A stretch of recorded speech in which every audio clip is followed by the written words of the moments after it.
அனைத்து தமிழ் மக்களுக்கும் கணேஷின் பணிவான வணக்கம். என்னோட சேனல் சப்ஸ்கிரைப் பண்ணாதவங்க சப்ஸ்கிரைப் பண்ணிக்கோங்க. ஸோ வாங்க ஃப்ரெண்ட்ஸ், மார்க்கெட் பற்றி டிஸ்கஸ் பண்ணலாம். இன்றைக்கும் பார்த்தீங்கன்னா ஒரு நல்ல ஒரு ரெட் கலர் கேண்டில்னு சொல்கிறத விட கொஞ்சம் பிளட் பாத் மாதிரி தான் இன்றைக்கி வந்து பர்ஃபார்மன்ஸ் வந்து கொடுத்துருக்கு. ஸோ மெயினாக என்ன நடந்திருக்கு அப்படின்னா, சென்செக்ஸ் எக்ஸ்பைரி வந்து அதோட வேலையை வந்து காட்டியிருக்கு. கிட்டத்தட்ட சென்செக்ஸ் எல்லாம் பார்த்தீங்கன்னா ஒரு 527 பாயிண்ட்ஸ் பக்கம் டவுன் ஆயிருக்கு. எப்பவுமே கேப் டவுன்ல ஓப்பன் ஆகிறதுங்கிறது வேற, அதே மாதிரி ஃபிளாட் ஓப்பன் நடந்து நல்ல ஒரு செல்லிங் நடக்கிறதுங்கிறது வேற. ஓகேங்களா, கேப் டவுன்ல ஒரு 1000 பாயிண்ட்ஸ் ஓப்பன் ஆனா கூட ஸோ நமக்கு வந்து என்ன சொல்றதுன்னா, ஒரு புட் ஆப்ஷன் பை பண்றதோ இல்லை கால் ஆப்ஷன் செல் பண்றதெல்லாம் பார்த்தீங்கன்னா பெரிய அளவில் வந்து என்ன சொல்றதுன்னா ஒரு ப்ராஃபிட்ஸ் வந்து கிடைக்காது. பட் ஃபிளாட் மார்க்கெட்ல ஓப்பன் ஆகிற மார்க்கெட்டை நம்ம வந்து ஒரு செல் சைடுன்னு ப்ரெடிக்ஷன் பண்ணிட்டோம் அப்படின்னா, ஸோ அந்த இடத்துல தான் பார்த்தீங்கன்னா நம்மளால வந்து ப்ராஃபிட் வந்து புக் பண்ண முடியும். ஸோ நல்ல ஒரு கொஞ்சம் இறங்கி இருக்கு. கிட்டத்தட்ட bank Nifty, Nifty 50, fin Nifty எல்லாமே பார்த்தீங்கன்னா ஒரு நல்ல செல்லிங் தான் நடந்திருக்கு. அது மட்டும் இல்லாமல் யூஎஸ்டி ஐஎன்ஆர் அதுவுமே பார்த்தீங்கன்னா ஒரு பெரிய அளவில் வந்து இறங்கல, இன்னும் வந்து பிரேக் அவுட் ஆன இடத்துல தான் ஒரு வித் ஸ்டாண்ட் வந்து நடந்திருக்கு. ஸோ அதுவும் ஒரு காரணம். அப்புறம் வந்து பார்த்தீங்கன்னா இந்த H1B விசா அது ஒரு காரணம். இன்னைக்கு என்ன ஒரு ஸ்பெஷல் நியூஸ் அப்படின்னு பார்த்தீங்கன்னா, HAL ஹிந்துஸ்தான் ஏரோநாட்டிக் லிமிடெட் அந்த நிறுவனத்துக்கிட்ட வந்து பார்த்தீங்கன்னா 62,370 கோடி ரூபாய் வந்து ஒரு டீல் மாதிரி பேசி வந்து சைன் போட்டிருக்கிறாங்க MK1A ஜெட்ஸை வந்து ரெடி பண்றதுக்கு. ஸோ இதுதான் பார்த்தீங்கன்னா அந்த கம்பெனிக்கான ஒரு பாசிட்டிவ் நியூஸ் அப்படின்னு சொல்லலாம். HAL இப்போதைக்கு அந்த HAL வந்து 4,770 ரூபாய்க்கு வந்து ட்ரேட் ஆகிட்டு இருக்கு. இது வந்து நல்ல நியூஸா அப்படின்னு கேட்டீங்கன்னா கண்டிப்பா நல்ல நியூஸ். ஏன்னா 62,370 கோடி ரூபாய் ஒரு ப்ராஜெக்ட் வந்து அந்த கம்பெனிக்கு வர்றப்ப அதனால வந்து பார்த்தீங்கன்னா நிறைய கம்பெனிஸ் வந்து என்ன ஆகுதுன்னா ஒரு ஜாயின் பண்ணி தான் அந்த ப்ராஜெக்ட் வந்து ரெடி பண்ணுவாங்க. வெறும் ஜெட் கம்பெனி மட்டும் கிடையாது, அதுலேயே பார்த்தீங்கன்னா நிறைய கம்பெனிஸ் வந்து மிங்கிள் ஆகும். கிட்டத்தட்ட ஒரு 105 கம்பெனிஸ் வந்து ஸோ கோஆப்ரேட் வந்து பண்ண போகுது. அது மட்டும் இல்லாமல் அதன் மூலயமா ஒரு 11,000 பேர்த்துக்கு வந்து வேலையும் கிடைக்கும் அப்படிங்கிற மாதிரி நியூஸ் வந்து வெளியாகுது. இது வந்து ரொம்ப ரொம்ப பாசிட்டிவ் நியூஸ். நம்ம ஒரு ஸ்விங் ட்ரேடிங் பண்ணுறோம் அப்படின்னா இந்த இதை வந்து நம்ம எடுத்துக்கலாமா அப்படின்னு கேட்டிங்கன்னா கிட்டத்தட்ட ஒரு பாசிபிலிட்டிஸ் இருக்கு. ஒரு 7 to 8% வரைக்கும் பாசிபிலிட்டிஸ் வந்து HAL ஸ்விங் ட்ரேடிங் பர்பஸுக்கு வந்து இருக்கு. இப்போ நான் சொல்றது வந்து முழுக்க ஒரு பேப்பர் ட்ரேடிங்காக தான். நீங்க ரியல் மணியில எடுக்கணும் அப்படின்னா உங்களோட ஃபினான்சியல் அட்வைசரை கன்சல்ட் பண்ணிட்டு ஸோ நீங்க வந்து அதை வந்து ஸ்விங் ட்ரேடிங் வந்து பண்ணிக்கலாம். பட் என்னோட ஒரு பேப்பர் ட்ரேடிங் ப்ரெடிக்ஷனுங்கிறது பார்த்தீங்கன்னா HALக்கு வந்து ஒரு 6 to 7% வரைக்கும் க்ரோத் ஆகக்கூடிய சான்சஸ் இருக்கு ஒரு ஸ்விங் ட்ரேடிங் ஒரு 1 or 2 months. ஏன்னா கண்டிப்பா வந்து இதோட டெலிவரி எப்போ சொல்லியிருக்காங்க அப்படின்னா 2026 லாஸ்ட் அப்படிங்கிற மாதிரி சொல்லியிருக்கிறாங்க. அது இன்னும் தெளிவாக எனக்கு தெரியல. பட் இந்த 1 yearல கண்டிப்பா வந்து 105 கம்பெனிஸும் ஜாயின் பண்றதுனால ஸோ கண்டிப்பா வந்து HAL நிறுவனம் கொஞ்சம் வந்து க்ரோத் ஆகக்கூடிய சான்சஸ் வந்து இருக்கு. ஸோ ரொம்பலாம் எதிர்பார்க்க 30%, 20% அந்த மாதிரி எல்லாம் தேவையில்லை. ஒரு 6 to 7% வரைக்கும் ஸோ நம்ம வந்து எக்ஸ்பெக்ட் பண்ணலாம். இப்போ ரன் ஆகிட்டு இருக்கிற ரேட் வந்து 4,772.50 வந்து ரன் ஆகிட்டு இருக்கு. ஓகே, இந்த நிஃப்டி வந்து செல்லிங் வந்து கண்டினியூவேஷன் ஆகுமா அப்படின்னு பார்க்கறதுக்கு முன்னாடி நம்ம ஓப்பன் இன்ட்ரெஸ்ட் டேட்டாஸ் கொஞ்சம் பார்த்துட்டு வந்துடலாம். ஓப்பன் இன்ட்ரெஸ்ட் டேட்டாவை எடுத்துக்கிட்டோம் அப்படின்னா ஃபுல்லாக வந்து நமக்கு வந்து செல்லிங் தாங்க. ஒரு 3 நாளாகவுமே இதோட ஓப்பன் இன்ட்ரெஸ்ட் டேட்டா வந்து நமக்கு வந்து சாதகமாக இருக்குது. எப்படி இருக்குன்னா அடுத்த நாளைக்கு என்ன நடக்க போகுதோ அதுக்கு தகுந்த மாதிரி தான் ஓப்பன் இன்ட்ரெஸ்ட் வந்து கிரியேட் ஆகிட்டு இருக்கு. நேற்றும் பார்த்தீங்கன்னா புட் ஆப்ஷனை கொஞ்சம் பை பண்ணிட்டு இருக்க மாதிரி தான் ஓப்பன் இன்ட்ரெஸ்ட் டேட்டா வந்து காட்டினது. இன்னைக்கு வந்து நிஃப்டி அண்ட் சென்செக்ஸ் வந்து பார்த்தீங்கன்னா ஹெவியாக வந்து பையிங் ப்ரெஷர் நடந்திருக்கு. மந்த்லி கான்ட்ராக்ட்லையும் புட் ஆப்ஷனை வந்து பை பண்ணி கால் ஆப்ஷனை செல் பண்ணி நல்லாவே பார்த்தீங்கன்னா கேஷ் ஃப்ளோ வந்து புட் ஆப்ஷனை பை பண்ணியிருக்கிறதுல வந்து புஷ் பண்ணியிருக்கிறாங்க. ஓகே, ஸோ நெக்ஸ்ட் வந்து NSEல எடுத்துக்கிட்டோம் அப்படின்னா 3,080 ஸ்டாக்ஸ் வந்து ட்ரேட் ஆயிருக்கு. அதில் அட்வான்ஸாக வந்து 848, டிக்ளைன்ஸ் வந்து 2,150, அன்சேஞ்ச் வந்து 82. கிட்டத்தட்ட 52 வீக் ஹைல வந்து 53 ஸ்டாக்ஸும் 52 வீக் லோல வந்து 74 ஸ்டாக்ஸும் பார்த்தீங்கன்னா ட்ரேட் ஆயிருக்கு. இதை நோட் பண்ணி பார்த்தீங்கன்னா தெரியும், ஒரு 1 வீக்குக்கு மேலேயே 52 வீக் ஹை வந்து ரொம்பவே அதிகமாக இருந்தது. வீக்கை லோ பண்ண லோ விட அதிகமாக இருந்தது. கிட்டத்தட்ட 90, 80, 103 அந்த மாதிரிலாம் இருந்திருக்கு. ஃபர்ஸ்ட் டைம் ஒரு 1 வீக் கழிச்சு 52 வீக் லோல வந்து 74 ஸ்டாக்ஸ் வந்து ட்ரேட் ஆயிருக்கு, லோல ட்ரேட் ஆயிருக்கு. அதனால தான் பார்த்தீங்கன்னா நல்ல ஒரு ஃபால். அது மட்டும் இல்லாமல் எது வந்து இன்னும் கொஞ்சம் வந்து ஸ்ட்ராங் பண்ணியிருக்கு அப்படின்னா ஹைவேட்டேஜ் ஸ்டாக்ஸ்ன்னு சொல்லலாம். ஹைவேட்டேஜ் ஸ்டாக்ஸ்லையும் பார்த்தீங்கன்னா ஸோ பணம் வந்து வெளியே எடுத்திருக்காங்க. அதுவுமே பார்த்தீங்கன்னா மார்க்கெட்டோட அந்த ஃபாலிங்க்கு வந்து ரொம்பவே சப்போர்ட் வந்து பண்ணியிருக்கு. செக்டார் வைஸ் ஆச்சு ஏதாவது கொஞ்சம் கொடுத்துருக்கா அப்படின்னா இந்த GST மூலியமா நமக்கு வந்து ஏறக்கூடிய 2 செக்டார் வந்து முக்கியமான செக்டார் வந்து ஆட்டோ செக்டார், அப்புறம் பார்த்தீங்கன்னா FMCG sector. So auto sector ஒரு 2 நாளாக பார்த்தீங்கன்னா நல்ல ஒரு க்ரோத் கொடுத்துருந்தது. நேற்று முந்தானத்தெல்லாம் ஒரு க்ரோத் கொடுத்துருந்தது. இன்னைக்கு அதுவுமே பார்த்தீங்கன்னா ஒரு ப்ராஃபிட் புக்கிங் மாதிரி தான் பண்ணியிருக்கிறாங்க. அது எஃப்எம்சிஜி எல்லாமே ஓவராலாக ஒரு என்ன சொல்றதுன்னா எல்லா செக்டார்லையும் பார்த்தீங்கன்னா ஒரு அவுட் தான், கேஷ் வந்து அவுட் தான் இருக்கே தவிர ஃப்ளோ வந்து இன்ஃப்ளோ வந்து எதுவுமே வந்து நடக்கலை. ஸோ ஓவராலாக எல்லா செக்டாருமே கொஞ்சம் ரெட் சைடு க்ளோசிங் தான். நெக்ஸ்ட் வந்து ஹைவேட்டேஜ் ஸ்டாக்ஸ் பார்க்கலாம். ஹைவேட்டேஜ் ஸ்டாக்ஸ் எடுத்துக்கிட்டோம் அப்படின்னா மாருதி ஒரு 9 பாயிண்ட் எல்லாம் மாருதிக்கு ஒரு பெரிய விஷயமே கிடையாது. அதுவுமே பார்த்தீங்கன்னா ஓவராலாக ரெட்டு தான். கிட்டத்தட்ட HDFC, State Bank of India, ICICI Bank, Reliance, எம்என்டம், ஸ்ரீராம் ஃபைனான்ஸ், டிசிஎஸ் எல்லாம் பார்த்தீங்கன்னா 73 பாயிண்ட்ஸ் வந்து டவுன் ஆயிருக்கு. இன்ஃபோசிஸ் கிட்டத்தட்ட 8.90. ஸோ ஹைவேட்டேஜ் ஸ்டாக்ஸ்லேயே 2 ஸ்டாக்ஸ் வந்து 2% மேலே வந்து டவுன் ஆயிருக்கு, ஸ்ரீராம் ஃபைனான்ஸ், டிசிஎஸ். ஸோ இந்த மாதிரி 2-3 ஸ்டாக்ஸே ஒரு 2% மேலே நமக்கு வந்து ஏதாவது கொஞ்சம் டவுனில் காட்டுனது அப்படின்னா கண்டிப்பாக அன்றைக்கி வந்து கொஞ்சம் செல்லிங் ப்ரெஷர் வந்து அதிகமாகவே நமக்கு வந்து கொடுத்துரும். டாப் கெய்னர்ஸ்னு எடுத்துக்கிட்டோம் அப்படின்னா bell, hero MotoCorp, axis bank, Hindalco, ONGC, மொத்தம் 50 கம்பெனியில் இந்த 5 கம்பெனி மட்டும்தான் இன்னைக்கு வந்து top gaining.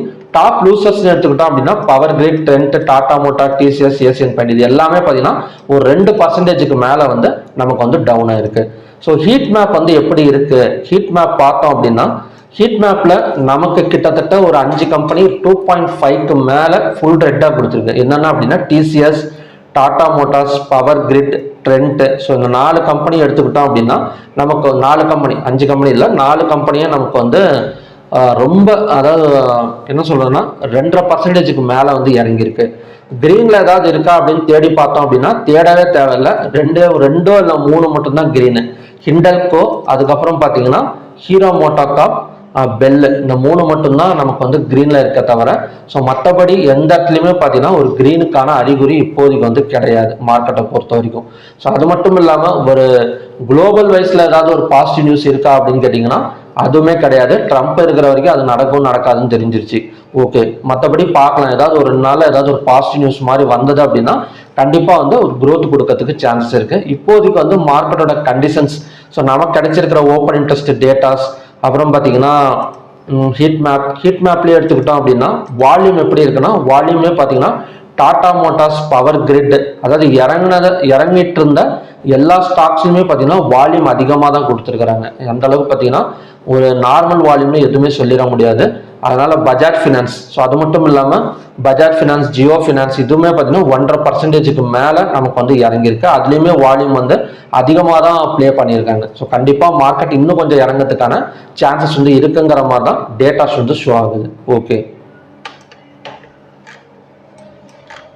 So technical wise பார்த்தோம் அப்படின்னா நமக்கு இப்போ நின்றுட்டு இருக்கிற இடம் வந்து சப்போர்ட் ஜோன் தான் இந்த இடம்.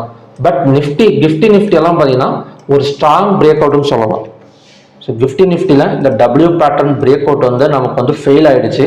ஸோ இந்த இடத்த பார்த்தீங்கன்னா ஸ்ட்ராங்காக தான் இறங்கிட்டு இருக்கு. கண்டிப்பாக நாளைக்கு வந்து ஒரு கேப் டவுன் எடுக்கிறதுக்கான சான்சஸ் இருக்கு. ஓகேங்களா, ஆல்ரெடி வந்து நம்ம சப்போர்ட் எந்த இடத்துல ட்ரா பண்ணியிருக்கோம், 24,890. எக்ஸாக்டாக பார்த்தீங்கன்னா இந்த 24,890 தான் இப்போதைக்கு வந்து மார்க்கெட் நிற்குது.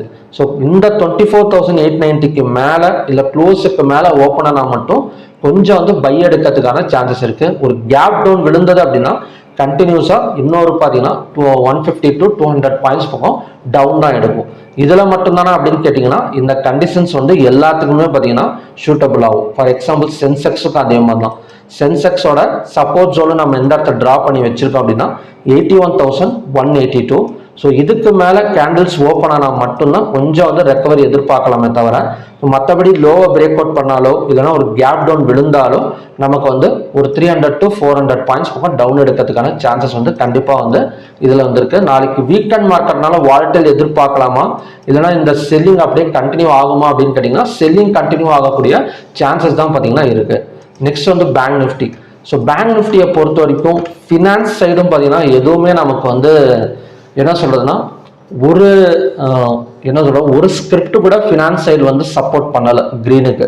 இப்போ ஹெச்டிஎஃப்சி பேங்க் இதில் எடுத்திருந்தா கூட, ஒரு எனர்ஜி மினரல்ஸில் எடுத்திருந்தா கூட ஓஎன்ஜி சப்போர்ட் பண்ணுது, எலக்ட்ரானிக் டெக்னாலஜியில் பெல்லு சப்போர்ட் பண்ணுது. அந்த மாதிரி ஃபினான்ஸ் செக்டாரில் ஒன்று கூட சப்போர்ட் பண்ணல. ஹெச்டிஎஃப்சி, ஐசிஐசி பேங்க் எதுவுமே கிரீன் கிடையாது. எல்லாமே ரெடி டு ஃபால் அப்படிங்கிற மாதிரி தான் ஃபினான்ஸ் செக்டர்ல இருக்கனால பேங்க் நிஃப்டியும் லோவை பிரேக் அவுட் பண்ணா ஸோ கண்டினியூஸா இன்னைக்கு ஒரு 167 பாயிண்ட்ஸ் டவுன் ஆன மாதிரி ஒரு 167 to 200 பாயிண்ட்ஸ் டவுன் எடுக்கிறதுக்கு சான்சஸ் இருக்கு. Fin Nifty, mid cap Nifty எல்லாமே லோவை பிரேக் அவுட் பண்ணது அப்படின்னா கண்டிப்பா நமக்கு இன்னும் கொஞ்சம் இன்னைக்கு எவ்வளவு இறங்குதோ ஸோ அதே பாயிண்ட்ஸ் பக்கம் டவுன் ஆகக்கூடிய சான்சஸ் எல்லாத்துலயுமே இருக்கு. ஸோ ஓவராலா மார்க்கெட் இப்ப ஸ்டாண்டா இருக்கிற இடம் செல்லிங் ப்ரெஷர்ல தான் இருக்குது, செல்லிங் தான் ஆகக்கூடிய சான்சஸ் இருக்கு. Okay, so next crude oil பார்க்கலாம்.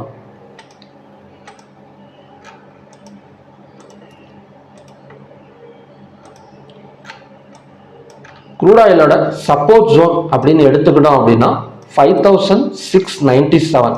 ஸோ இன்னமும் வரல அந்த இடம்.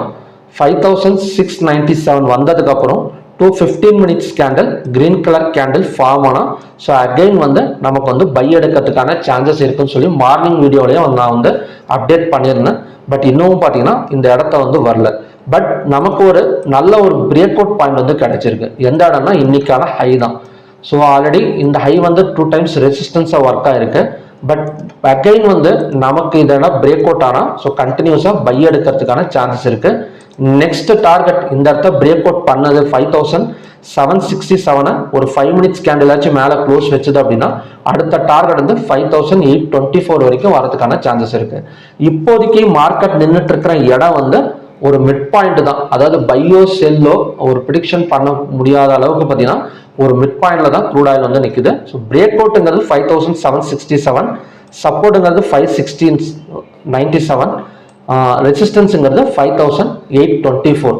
ஸோ நம்ம எப்பவுமே லைன்ஸை ட்ரா பண்ணுறதோ இல்லை பிரேக் அவுட் பாயிண்ட் எல்லாம் ட்ரா பண்ணுறதோ அந்தந்த இடத்துக்கு அது நடக்கும் அப்படிங்கிறதுக்காக தான் அதை ட்ரா பண்ணுறோமே தவிர அவசரப்பட்டு நடந்துரும் அப்படிங்கிற நாமளா ஒரு என்ன சொல்றதுன்னா நாமளே ஒரு இது மாதிரி பண்ணிக்கிட்டு நாம போயிட்டு ட்ரேட் பண்ணிடக்கூடாது. நம்ம ஒரு லைன்ஸை ட்ரா பண்ணிட்டோம் அப்படின்னா அது நடந்தா மட்டும்தான் ட்ரேட் எடுக்கணுமே தவிர அது வரைக்கும் மார்க்கெட்ல நம்ம வேடிக்கை தான் பார்க்கணுமே தவிர நடுவில் போயிட்டு இது நடந்துரும் அப்படின்னு சொல்லிட்டு நாமளா ட்ரேட் பண்ணிடக்கூடாது. ஸோ இது மட்டும் கொஞ்சம் ஞாபகம் வச்சுக்கோங்க.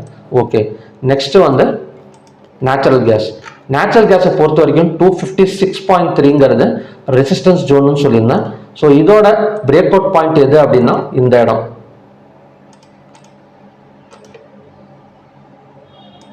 252.4 தான். ஸோ இதோட break out point. So next resistance zone பார்த்தீங்கன்னா 256.3. ஆல்ரெடி இந்த இடம் ஒர்க் பண்ணிட்டு கிட்டத்தட்ட நமக்கு ஒரு 4 பாயிண்ட்ஸ் பக்கம் டவுன் கொடுத்துருக்கு. அகைன் இந்த இடம் மறுபடியும் பார்த்தீங்கன்னா ஒரு 4 பாயிண்ட்ஸ் கொடுக்கும். சப்போஸ் இந்த இடம் வராம இந்த ஜோனை 252.5 பிரேக் அவுட் பண்ணது அப்படின்னா கண்டினியூஸா பார்த்தீங்கன்னா இன்னும் கொஞ்சம் ஒரு 2 or 3 பாயிண்ட்ஸ் பக்கம் டவுன் எடுக்கிறதுக்கான சான்சஸ் நேச்சுரல் கேஸ்ல இருக்கு. ஸோ ஓகே ஃப்ரெண்ட்ஸ், இதுதான் பார்த்தீங்கன்னா இன்னைக்கான evening conditions. NSE and BSE complete in red and follow. அப்புறம் பார்த்தீங்கன்னா நாளைக்கும் பார்த்தீங்கன்னா அந்த ரெட் ஃபாலோ ஆகிறதுக்கான சான்சஸ் கண்டிப்பாக இருக்கு. பார்க்கலாம் எவ்வளோ தூரம் இறங்குன்னு. இப்போதைக்கு சப்போர்ட் ஜோன்ல தான் மார்க்கெட் நிற்குது. க்ளோஸுக்கு மேலே ஓப்பன் ஆனால் மட்டும் கொஞ்சம் ரெக்கவரி எடுத்துட்டு மறுபடியும் ஃபாலோ ஆகக்கூடிய சான்சஸ் இருக்கு. ஸோ அந்த இடத்துல மட்டும் கொஞ்சம் கேர்ஃபுல்லாக ட்ரேட் பண்ணிக்கோங்க. ஸோ ஓகே ஃப்ரெண்ட்ஸ், மறுபடியும் பார்த்தீங்கன்னா நல்ல ப்ரிடிக்ஷன் வீடியோட நான் உங்களை மீட் பண்ணுறேன். நன்றி, வணக்கம்.